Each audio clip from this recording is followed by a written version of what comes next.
예배 시간이 약 한 3, 4분 정도 남아 있습니다.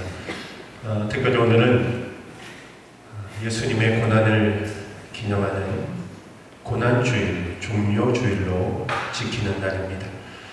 이 시간 예배에 앞서서 하나님 앞에 찬양으로 나아가면서 주님의 은혜, 주님의 사랑을 기억하는 시간 잠시 갖도록 하겠습니다. 다 같이 찬송가 269장 찬양으로 하나님 앞에 나아가겠습니다. 그 참혹한 십자가에 주 달려 흘린 피 269장 찬양입니다.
일어나셔서 피아노 반주에 맞춰 묵도 들리심으로 종료주일, 고난주일, 주일 오전 일부 예배 우리 하나님 앞에 올려드리겠습니다. 다 같이 묵도 드리겠습니다.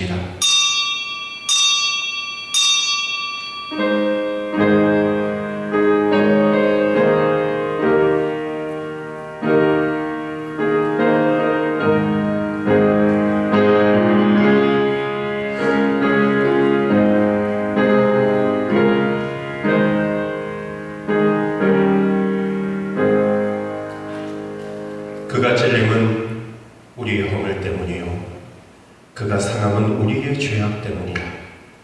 그가 징계를 받음으로 우리는 평화를 누리고 그가 채찍에 맞음으로 우리는 나음을 받았도다.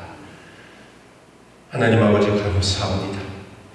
죄인들을 구원하시기 위해서 예수 그리스도를 이 땅에 보내주신 것 감사드립니다. 오늘은 예수님의 고난을 기념하는 고난주일입니다. 오늘 예배를 통해서 하나님의 사랑과 은혜를 깨닫는 시간 되게 하여 주시옵소서. 예배를 통해서 그 은혜의 충만한 감격이 있게 하여 주시옵소서. 예수님의 이름으로 간절히 기도드리옵나이다. 아멘. 다같이 찬송가 151장 찬양 하나님께 영광 올려드리겠습니다.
성시교독 함께 읽겠습니다. 오늘은 130번 고난주간에 대한 성시교독입니다. 제가 먼저 읽겠습니다. 이튿날 요한이 예수께서 자기에게 나아오심을 보고 이르되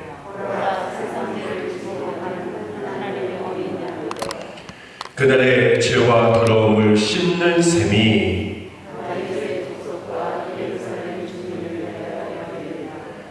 이러므로 나의 마음이 기쁘고 나의 영도 즐거워하며 내 육체도 안전히 살리니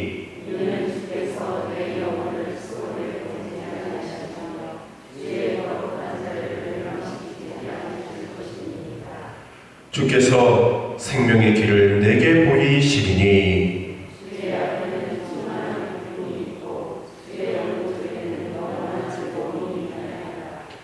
큰 음성으로 이르되 죽임을 당하신 어린 양은 능력과 부와 지혜와 힘과 존귀와 영광과 찬송을 받으시기에 합당하도다 하더라. 아멘. 사도신경으로 신앙 고백 드리겠습니다. 전능하사 천지를 만드신 하나님 아버지를 내가 믿사오며 그 외아들 우리 주 예수 그리스도를 믿사오니 이는 성령으로 잉태하사 동정녀 마리아에게 나시고 본디오 빌라도에게 고난을 받으사 십자가에 못 박혀 죽으시고 장사한 지 사흘 만에 죽은 자 가운데서 다시 살아나시며 하늘에 오르사 전능하신 하나님 우편에 앉아 계시다가 저희로서 산자와 죽은 자를 심판하러 오시리라. 성령을 믿사오며 거룩한 공유와 성도가 서로 교통하는 것과 죄를 사하여 주시는 것과 몸이 다시 사는 것과 영원히 사는 것을 믿사옵나이다. 아멘. 자리에 앉아주시면 감사합니다. 우리 찬송가 154장 생명의 주여 멸관 찬양으로 하나님의 영광 올려드리겠습니다.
말씀을 함께 보시겠습니다.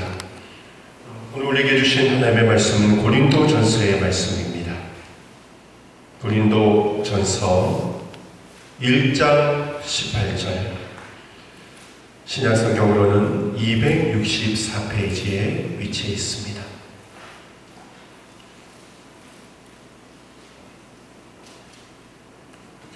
우리 말씀을 두 번 이어서 한번 읽어보도록 하겠습니다. 함께 읽겠습니다. 시작. 십자가의 도가 멸망하는 자들에게는 미련한 것이요 구원을 받는 우리에게는 하나님의 능력이라. 다시 한번요. 십자가의 도가 멸망하는 자들에게는 미련한 것이요 구원을 받는 우리에게는 하나님의 능력이라. 아멘. 여러분, 오늘은 고난주일입니다. 오늘부터 예수님의 고난이 시작이 됐기 때문에 오늘을 고난주일로 지킵니다.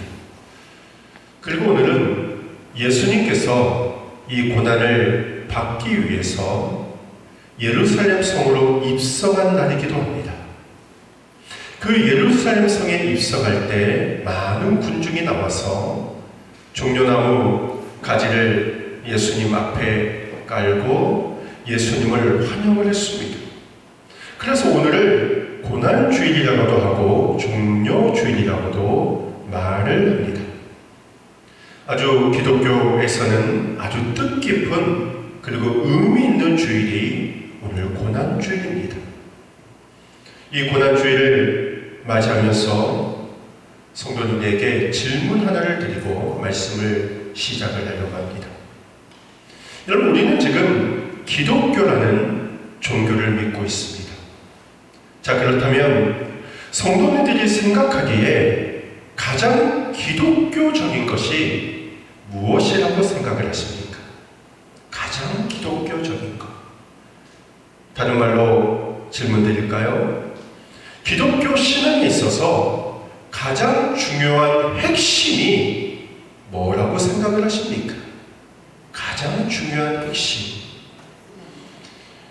여러분, 저 역시도 모태 신앙으로 태어나면서 그냥 어머님을 따라, 부모님을 따라 습관적으로 교회를 다니다가 신앙에 눈을 뜨면서 질문을 했던 질문이 바로 이 질문입니다.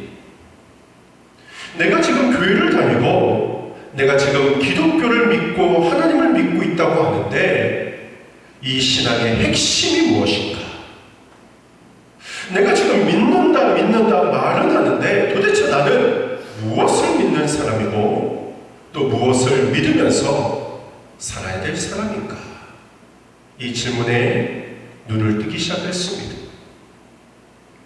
자, 그러다가 본 성경이 고린도전서 1장 22절부터 24절까지의 말씀입니다. 여러분, 제가 드린 질문을 생각하시면서 이 말씀을 한번 같이 읽어보도록 할까요? 자, 고린도전서 1장 22절부터 24절입니다. 시작. 유대인은 표적을 구하고 헬라인은 지혜를 찾으나 우리는 십자가에 못 박힌 그리스도를 전하니 유대인에게는 거리끼는 것이요 이방인에게는 미련한 것이로되 오직 부르심을 받은 자들에게는 유대인이나 헬라인이나 그리스도는 하나님의 능력이요 하나님의 지혜니라. 아멘. 여러분, 이 말씀을 꼭 한번 기억을 해주세요. 여러분, 이 말씀에서 우리는 성경의 핵심을 발견을 할 수가 있습니다. 다른 종교에서는 찾아볼 수 없는 것, 이 세상에서 그 어떤 철학에도 찾을 수가 없는 것, 특별히 유대인의 문헌에도 없는 유일한 것, 그것은 바로 십자가입니다. 저는 이 말씀을 통해서 이 십자가야말로 목회자인 제가 평생 싸워서 신음해야 될 과제라는 것을 알게 되었습니다. 십자가의 의미가 무엇인가? 우리가 왜 십자가를 믿고 붙잡아야 되는가? 왜 우리가 우리가 십자가에 집중해야 되는가, 이 사실을 깨닫게 되었습니다. 그래서 저는 오늘 이 십자가의 의미를 성도님들과 함께 나누기를 원합니다. 바라기는 오늘 이 말씀을 통해서 우리 신앙의 중심 십자가, 이 십자가의 온전한 의미를 깨달으시길 바라고 십자가의 신앙으로 바로 서는 여러분들 되시기를 주님의 이름으로 축원드립니다. 자, 그렇다면 십자가가 무엇입니까? 오늘 말씀에서 우리는 십자가 신앙의 세 가지의 핵심을 만날 수가 있습니다. 그 첫 번째, 십자가는 약한 것입니다. 십자가가 뭐한 것이라고요? 약한 것이라고 말씀을 하고 있습니다. 자, 오늘 말씀을 한번 자세하게 보시면 두 종류의 사람을 찾아볼 수가 있습니다. 하나는 유대인이고 하나는 헬라인입니다. 오늘 성경은 이 두 종류의 사람에게 십자가가 무엇인지를 말씀을 하고 있습니다. 자, 그렇다면 먼저 유대인에게 십자가는 무엇이라고 말씀을 하고 있습니다. 자, 23절의 말씀을 한번 볼까요? 우리는 십자가에 못 박힌 그리스도를 전하니 유대인에게는 뭐하는 것이다? 거리끼는 것이다. 말씀을 하고 있습니다. 자, 유대인에게 십자가는 뭐하는 것이라고요? 거리끼는 것이다 라고 말씀을 합니다. 여기서 이 거리낀다는 것은 싫어한다, 미워한다 라는 뜻을 가지고 있습니다. 유대인들은 십자가를 싫어한다는 것입니다. 여러분, 유대인들은요, 십자가를 싫어해도 보통 싫어하는 게 아닙니다. 그들이 얼마만큼 십자가를 싫어하냐면, 여러분 한번 보세요. 우리가 상수를 할 때 더하기 표시를 어떻게 하죠? 더하기 표시 한번 손을 해보세요. 예, 이렇게 하죠. 근데 여러분, 유대인들은 이스라엘은 더하기를 이렇게 표시하지 않습니다. 우리나라 말로 5 있죠? 5로 더하기를 표시합니다. 왜 그럴까요? 왜 그럴까요? 플러스 표기를 하다가 십자가를 기억하는 거, 그것도 싫다는 것입니다. 그래서 세상 모든 나라가 공통적으로 사용하는 이 플러스 표시를 이스라엘만 5라는 표시로 다르게 사용을 하고 있습니다. 그리고 예루살렘에 가보신 분들은 아마 아실 거예요. 여러분, 우리가 자동차를 타고 가면 도로마다 교차로가 있습니다. 교차로 표시가 어떻죠? 보통 십자로 되어 있죠. 자동차를 타고 가다가 그 교차로에 서서 신호가 바뀌면 가고 신호가 바뀌면 멈추는 게 우리의 일상입니다. 자, 그런데 이스라엘은요, 사거리에 신호도 없고 모두 다 원형으로 되어져 있습니다. 교차로 한다면 우리는 십자를 생각하기 쉬운데 이스라엘은 다 원형으로 돌아서 통과를 하게 만들어졌습니다. 왜 그럴까요? 십자가 모양 자체를 싫어하기 때문입니다. 그만큼 십자가를 싫어하는 민족, 그들이 이스라엘이다라고 이야기하고 있는 것입니다. 자, 그렇다면 여러분, 왜 이스라엘은 십자가를 이렇게도 부정적으로 보는 것입니까? 많은 이유가 있지만 가장 대표적인 것이 그들의 잘못된 메시아관 때문입니다. 자, 22절의 말씀을 보면 이런 말씀이 있습니다. 유대인은 표적을 구하고 라는 말씀입니다. 뭘 구한다고요? 표적을 구한다. 바로 이 짧은 말 속에서 유대인들이 생각하는 그들의 신앙의 모습을 우리는 엿볼 수가 있습니다. 유대인들은 표적을 좋아합니다. 그래서 유대인들이 생각하는 메시아의 원형은 다윗 같은 사람입니다. 다윗처럼 골리앗도 이기고 천하 대적도 다 물리치고 시온산에 하나님의 나라를 세우는 것, 그들이 생각하는 메시아의 사명이라고 이스라엘은 생각을 했습니다. 그래서 유대인들이 생각하는 메시아는 영적인 존재가 아닙니다. 정치적이고 군사적이고 다윗같이 초월적인 지혜와 불가사의한 용기를 가진 전쟁 용사입니다. 따라서 메시아는 죽어서도 안 되고 죽을 수도 없는 존재가 메시아라고 유대인들은 생각을 했습니다. 자, 그런데 어느 날 사람들이 메시아로 여기는 사람이 사람 이 세상에서 33년을 살다가 어느 날 십자가에 죽었습니다. 그토록 사람들이 메시아라고 믿고 로마로부터 우리 민족을 구원하리라고 기대했던 사람이 죄수의 몸으로 십자가에 비참하게 죽어갔습니다. 그 사람이 예수님이죠. 그리고 성경에 보면 나무에 달린 자는 저주받은 자라는 말씀이 기록이 되어 있습니다. 우리 한번 성경을 한번 읽어볼까요? 신명기 21장 22절 23절입니다. 시작. 사람이 만일 죽을 죄를 범함으로 내가 그를 죽여 나무 위에 달거든 그 시체를 나무 위에 밤새도록 두지 말고 그날에 장사하여 내 하나님 여호와께서 내게 기업으로 주시는 땅을 더럽히지 말라. 나무 위에 달린 자는 하나님께 저주를 받았음이니라. 아멘. 나무 위에 달린 자는 저주를 받았다. 성경은 말씀을 합니다. 근데 누가 그렇게 죽었어요? 예수님이 그렇게 죽었습니다. 아니 다윗 같은 전쟁 용사는 그만두고라도 아니 어떻게 죄인으로 십자가에 죽은 저 사람이 메시아일 수 있는가 유대인들은 생각을 한 것입니다. 이런 모습 때문에 유대인들은 도저히 예수님을 메시아라고 믿을 수가 없었던 것입니다. 자, 그런데 여러분 지금 유대인들이 생각하는 이 메시아에 대한 이해 오늘날 우리에게까지 그대로 전승되고 있다는 것을 우리는 부인할 수 없습니다. 바로 그것은 힘을 추구하는 신앙인의 모습입니다. 세상 사람들은 힘을 추구하면서 살죠. 경쟁 사회에서 끝까지 살아남는 사람, 힘 있는 사람처럼 보입니다. 돈도 힘이고 권력도 힘입니다. 심지어 스펙도 힘으로 이해가 되는 세상입니다. 자, 그런데 그렇게 힘을 가지고 이 세상 살다가 교회에 들어오니까 더 힘을 추구하는 모습이 많아지게 된다는 겁니다. 세상에서 성공한 사람, 교회에서도 성공하고 싶어 합니다.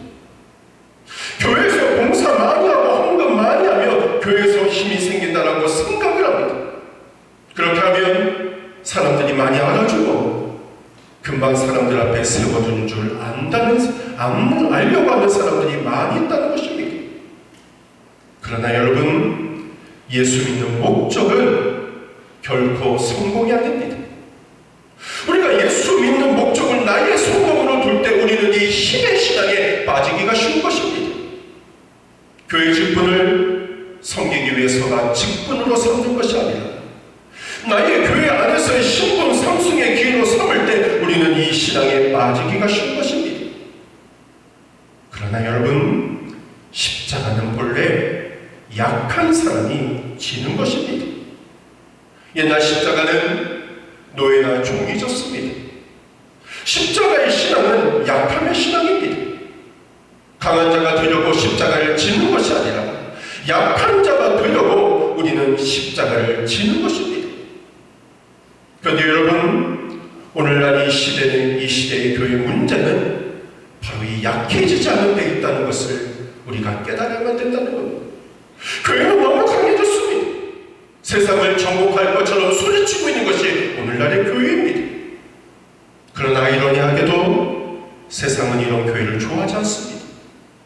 오히려 이런 교회 때문에 전도의 문은 더욱더 닫혀가고 있다는 것을 부인할 수가 없습니다.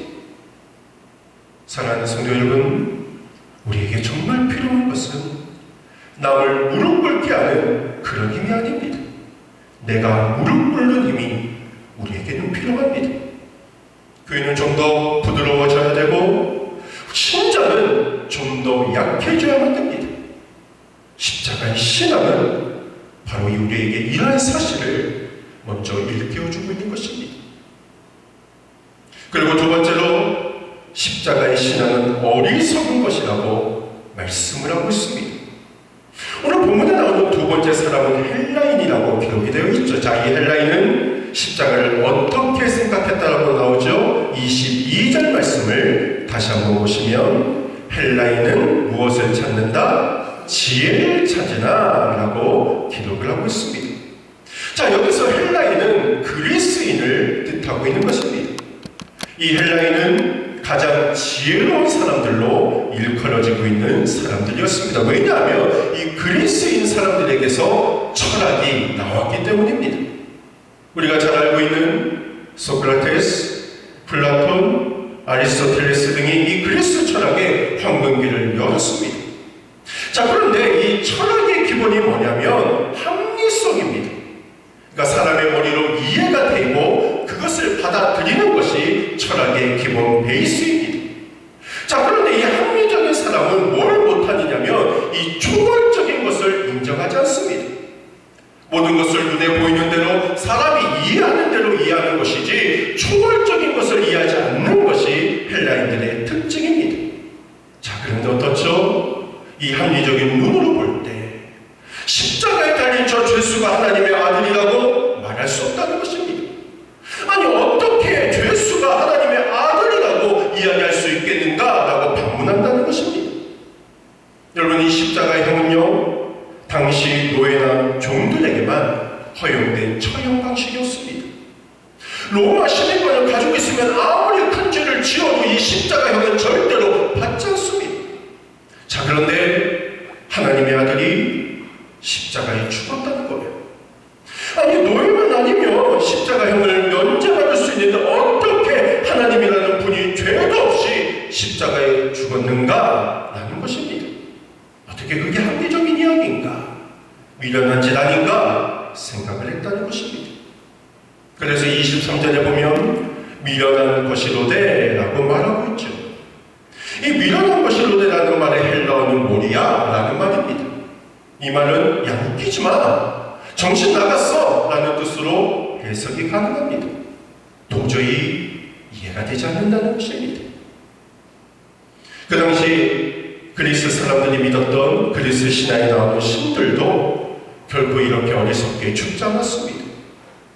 그리스 신화에 나오는 신들은 어떤 신들입니까? 서로 싸우고 쟁취하고 승리하는 그런 신들이 그리스 신화에 나오는 신들이었습니다. 자, 그런데 사도 바울은 이 헬라인들에게 어떤 신을 소개하고 있는 것입니까? 우리 한번 성경을 볼까요? 빌보서 2장 5절부터 8절입니다. 함께 말씀 읽겠습니다. 시작. 너희 안에 이 마음을 품으라. 곧 그리스도 예수의 마음이니 그는 근본 하나님의 본체시나 하나님과 동등됨을 취할 것으로 여기지 아니하시고 오히려 자기를 비워 종의 형체를 가지사 사람들과 같이 되셨고 사람의 모양으로 나타나서 자기를 낮추시고 죽기까지 복종하셨으니 곧 십자가에 죽으심이라. 아멘. 지금 바울은 스스로 사람이 되어서 십자가에 죽은 신을 그들에게 소개를 하고 있는 것입니다. 이런 예수님 헬라인들은 이해할 수 없었다라고 말을 하고 있는 것입니다. 자, 근데 여러분, 오늘날 우리도 어쩌면 제우스같이 강한 신을 잡고 있는 것이 아닌가 생각해 봐야 된다는 것입니다. 명령하고 통치하고 다스리고 지배하는 신, 우리가 혹시 그런 신 잡고 있는 것은 아니겠는가라는 것입니다. 오늘날 정부나 기업이나 학교가 공통적으로 외치는 말, 경쟁력이라는 말입니다. 경쟁력을 위해서 우리는 어떻게 하든 남을 제치고 끝까지 살아남는 법을 배워야 된다라고 이야기를 합니다. 이것이 세상 사는 처세술이라고 말들을 합니다. 그러나 여러분, 십자가가 무엇입니까? 십자가는 어리석은 것입니다. 미련한 것입니다. 바보 같은 것입니다. 이 바보 같은 것이, 이 어리석은 것이, 이 미련한 것이 우리 그리스도인의 진정한 힘이라는 것을 잊어서는 안 됩니다. 85세 일기로 세상을 떠난 한국의 슈바이처 장기가 박사님이 있습니다. 이분은 참 일생을 바보처럼 살았던 분이십니다. 어느 날 제자가 정말 좋아하는 날 선생님에게 세배를 올리려고 찾아왔습니다. 장기로 박사님이 웃으면서 이렇게 덕담을 했습니다. 여보게 금년엔 나 좀 닮아서 살아봐. 덕담을 했습니다. 제자가 말했습니다. 선생님, 선생님처럼 살면 바보처럼 사는 건데요. 다시 한번 반문을 했습니다. 이때 장기덕 박사님이 이런 말씀을 했습니다. 그래, 바보처럼 산다는 소리를 들으면 성공한 거야. 바보처럼 살기가 얼마나 어려운 줄 알아? 라고 말씀을 하셨다는 이야기가 있습니다. 여러분, 십자가는요, 바보처럼 사는 것입니다. 합리적으로 사는 것이 아닙니다. 세상에서 잘 나가기 위해서 천사수를 배워주는 것, 그것이 십자가가 아닙니다. 바보처럼 잘 살아야 잘 산다, 이걸 보여주는 것이 바로 십자가입니다. 근데 요즘 보면 그리스도인들이 얼마나 더 연약한지 모릅니다. 도무지 손해보려고 하지 않습니다. 툭하면 교회 문제를 가지고 법정으로 갑니다. 사고가 나면, 사건만 나면 옥사고 성도가 없습니다. 끝까지 해보겠다고 악을 쓰는 모습 많이 볼 수가 있습니다. 그저 내가 잘못했습니다 고백하는 그리스도인들을 찾아보기가 너무나 어렵습니다. 모든 것이 나의 죄입니다 라고 고백하는 성도들 찾아보기가 힘듭니다. 뻔히 잘못 다 해놓고 변명만 일삼습니다. 희생하는 교인, 희생하는 교회 찾아보기가 힘듭니다. 여러분, 지난주에 미국의 애틀랜타에서 총기 살해 사건이 있었습니다. 여러분 아마 다 뉴스를 보셔서 아실 거예요. 여러분, 이 사건은 로버트 앨런 롱이라는 백인 청년이 총기를 난사한 사건입니다. 일로 총 8명이 사망했고, 그 중에 6명이 아시아계 여성이었고, 그 6명 중에 4명이 한인이었습니다. 자, 근데 여러분 이거 아세요? 그 사건을 일으켰던 용의자 앨런 롱은 교회 청년부 리더였습니다. 그냥 교회 다닌 게 아니라 신실하게 교회를 다녔던, 그것도 청년부에서 인정받았던 청년부 리더였습니다.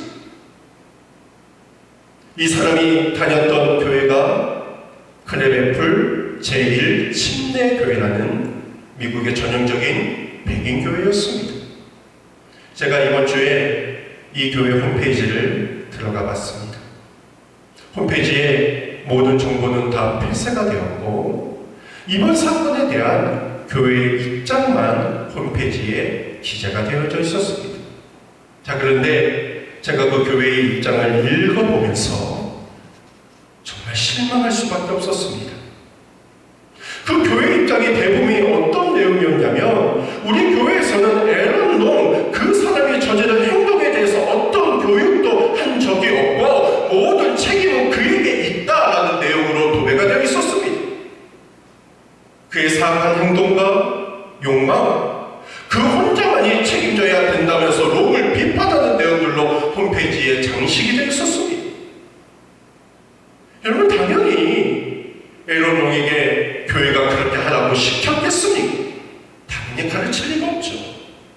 그러면 여러분, 교회 입장이 어떻게 해야지 정상이라고 생각을 하십니까? 우리는 그렇게 안 가르쳤습니다, 이걸 주장하기보다는 공동체의 한 지체가 일으킨 그 끔찍한 사고로 인해서 함께 잘못을 인정하고 피해자를 위해서 함께 기도하고 그 끔찍한 죄에 대해서 함께 회개하는 것, 이것이 올바른 일이 아니겠습니까? 그런데도 그 교회는 사고가 나자마자 사고를 저지른 그 성도를 교회에서 제명시키고, 우리는 그렇게 안 가르쳤습니다, 우리는 책임이 없다는 식의 꼬리 자르기만 하고 있는 모습에 실망할 수밖에 없었다는 것입니다. 여러분, 십자가의 정신은요, 어리석음입니다. 하나님이 어리석게 십자가에서 돌아가셨기 때문에 우리가 지금 행복하게 살고 있는 것입니다. 십자가의 정신은 영악한 것이 아닙니다. 바보 같은 것이고 어리석은 것, 이것이 십자가의 정신입니다. 이 십자가의 정신을 꼭 기억하는 성도님들 되시기를 바랍니다. 마지막으로 십자가의 의미는 무엇인가? 십자가는 죽는 것이라는 것을 우리가 깨달을 수가 있습니다. 왜 십자가의 사람을 못 봤습니까? 못 봤습니까? 그 사람 죽이기 위해서 십자가에 못 박는 것입니다. 그 그나마도 가장 잔인하게 죽이기 위한 방법이 바로 십자가 형벌입니다. 이 십자가형은 인도 수고디아인 같은 야만인들에게서 처음 시작이 되었습니다. 그러던 것이 주전 2, 3세기의 로마에 의해서 가장 잔인한 사형수단으로 정착된 것이 십자가형입니다. 이 형벌이 무서운 것은 사람을 육체적으로만 잔인하게 죽이는 것이 아니라 정신적으로도 아주 고통스럽게 죽이는 형벌이기 때문입니다. 십자가 형벌은 육체적으로도 금방 죽게 사람을 내버려 두지 않습니다. 수시간 동안 고통하다가 죽기 때문에 최대한 오랫동안 형벌을 가할 수가 있습니다. 그래서 예수님도 십자가에서 6시간 동안이나 고통을 당하신 것입니다. 그리고 십자가는 엄청난 모욕과 함께 온몸의 옷을 벗겨서 수치를 당하게 함으로 정신까지도 고통을 주는 형벌이었습니다. 십자가는 예나 지금이나 사람을 죽이는 가장 잔인한 사형 도구였다는 것입니다. 자, 그런데 여러분, 오늘날 많은 신앙인들이 자신의 삶을 죽이지 않습니다. 자신은 죽지 않으면서 부활의 영광만을 생각하며 살아가는 성도들이 많이 있다는 것입니다. 예수 믿는 신앙으로는 살지 않으면서 주님이 주시는 축복만 받는 사람들이 많이 있다는 것입니다. 그러나 십자가는 우리에게 철저한 죽음을 말씀을 하고 있습니다. 우리가 예수님의 십자가를 따라 사는 비결은 우리를 철저하게 죽여야 된다는 것을 기억을 해야 된다는 것입니다. 약 100년 전에 살았던 토저라는 목사님이 계십니다. 그가 쓴 책 중에 철저한 십자가라는 책이 있습니다. 이 책에 보면 십자가에 못 박힌 사람이 할 수 없는 3가지를 말씀을 합니다. 그 첫 번째, 십자가에 못 박힌 사람은 한 방향밖에 바라볼 수 없다.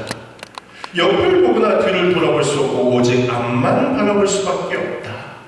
둘째, 십자가에 못 박힌 사람은 과거 자기가 있던 곳으로 돌아갈 수 없다. 십자가에 못 박힌 사람은 아침에 길을 떠나면서 아내에게 여보 5시에 다시 돌아오겠소라고 한 말의 약속을 지킬 수 없다. 못 박혔기 때문에 꼼짝없이 붙잡혀 있어야 한다. 셋째, 십자가에 못 박힌 사람은 자기 계획대로 살 수 없다. 자기 생각, 자기 뜻, 자기 계획대로 할 수 있는 일은 아무것도 없다. 십자가에 못 박힌 사람이 할 수 있는 가장 빠른 일은 죽는 일이다. 이렇게 3가지를 이야기를 했습니다. 토저 목사님은 이 십자가의 정신이, 십자가의 도가 없으면 우리는 올바른 신앙생활을 할 수 없다고까지 우리에게 말씀을 하고 있습니다.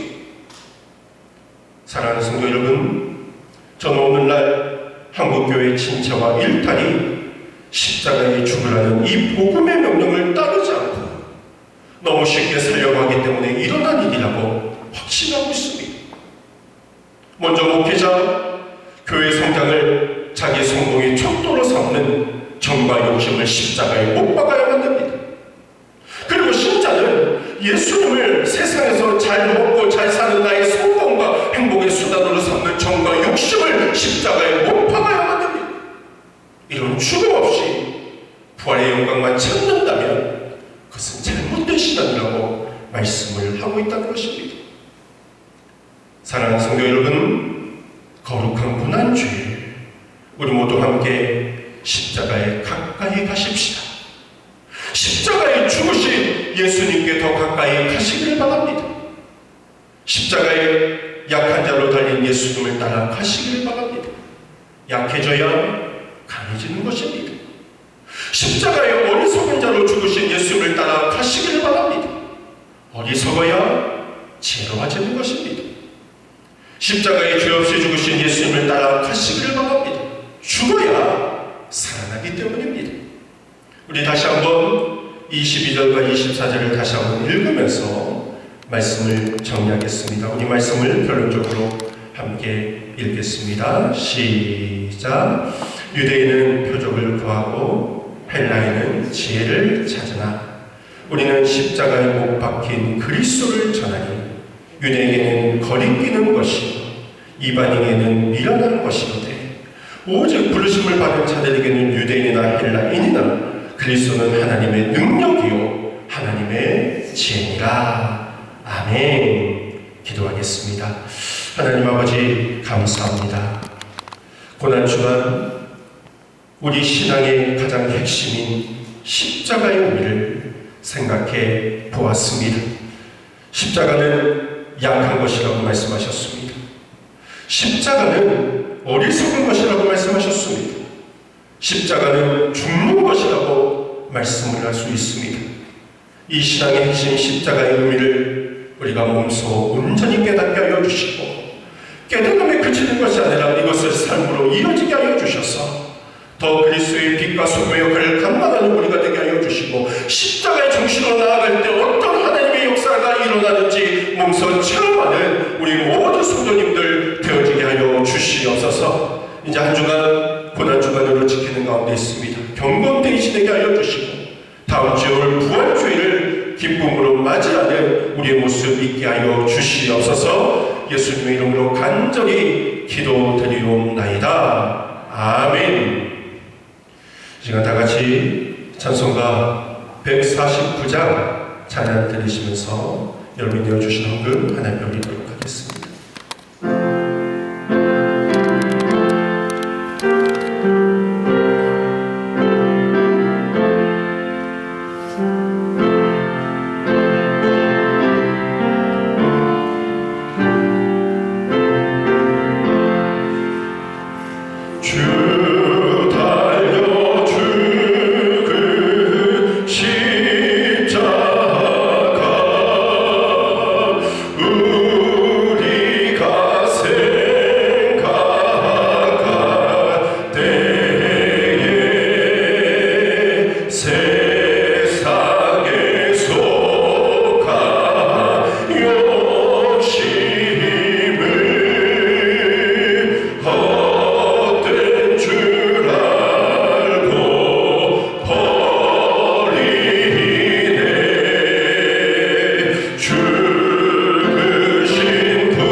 하나님 아버지 감사합니다.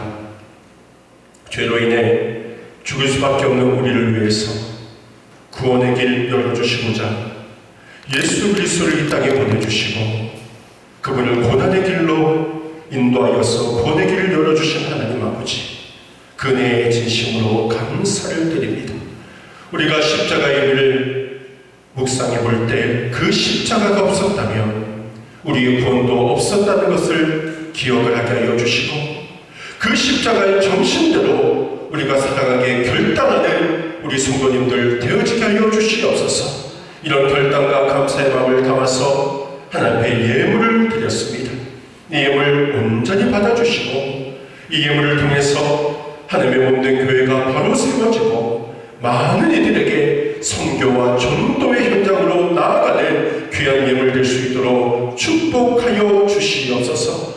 우리 성도님의 삶을 하나님께서 어루만져 주시고 위로하여 주셔서 더욱더 이 땅에서도 믿는 자가 공명을 당치 않도록 하나님이 채워주심의 역사를 경험하고 늘 하나님께 감사의 조건으로 많이 더욱더 드릴 수 있는 우리 성도님들 되어지게 하여 주시옵소서. 예수님의 이름으로 간절히 기도드리옵나이다. 아멘. 교회 소식 말씀드립니다. 오늘은 종료주일, 고난주일입니다. 주님의 고난을 기억하면서 한 주간 경건된 삶 살아가시기를 바랍니다. 다음 주일은 부활주일로 지킵니다. 부활절 특별한 건도 하나 올려드립니다.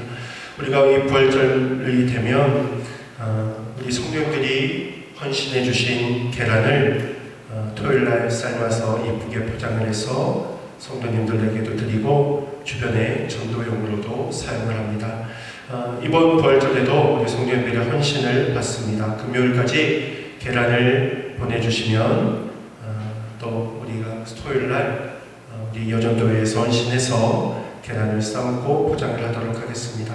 이번 계란을 포장을 한 300개 생각을 하고 있습니다. 그래서 한 포장당 계란 두 개가 들어가기 때문에 600개 정도의 계란이 필요합니다. 그리고 계란 안에 이번에는 이제 요구르트까지 같이 들어가서 요구르트 300개 그렇게 해서 포장을 해서 전도용이나 성도에게 드리고자 합니다. 많이들 헌신해 주시기 바라고요. 금요일까지 보내주시면 토요일날 이쁘게 삶아서 포장을 하도록 하겠습니다. 그리고 이번 토요일날 부활절을 앞두고 교회 대청소의 시간이 있습니다. 우리 11시에 함께 기도드리고 청소를 시작하려고 합니다. 교회에서 아직 식사가 어렵기 때문에 청소만 하고 그렇게 헤어지게 될 텐데 11시까지 시간 되시는 분들 다 나오셔서 함께 교회를 깨끗하게 청소해서 부활의 기쁨을 맞이하는 시간 갖도록 하겠습니다. 그리고 이번 주 금요일부터 금요기도회도 이 자리에서 시작이 되어집니다.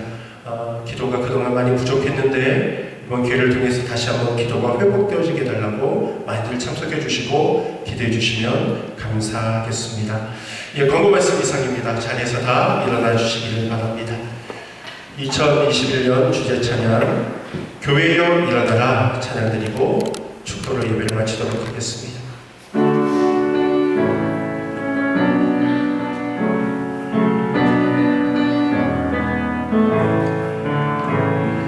교회여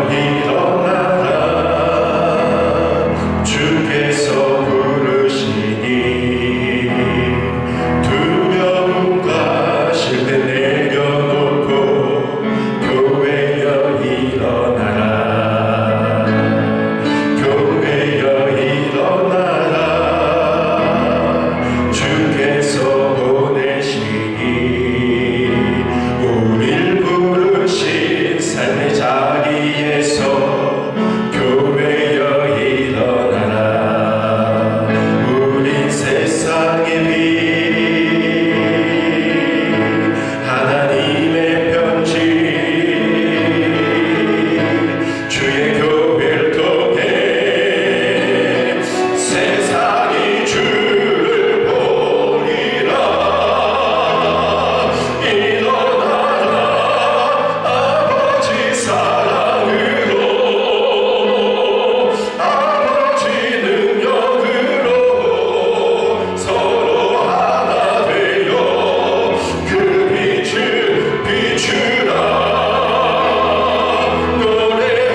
지금은 우리 주 예수 그리스도의 크신 은혜와 하나님 아버지의 극진하신 사랑과 성령님의 감동과 역사심을 교통하심이 십자가의 신앙은 약하고 어리석은 것이고 죽는 것이라는 것을 깨닫고 이러한 십자가 신앙을 가지고 하나님의 뜻에 합당한 삶 살아가기를 원하는 모든 성도님들의 우리 외와 이들의 가정과 직장과 생업 위에 우리 구월중앙교회 위에 이 나라 민족 위에 지금부터 영원토록 항상 함께 있을지어다. 아멘.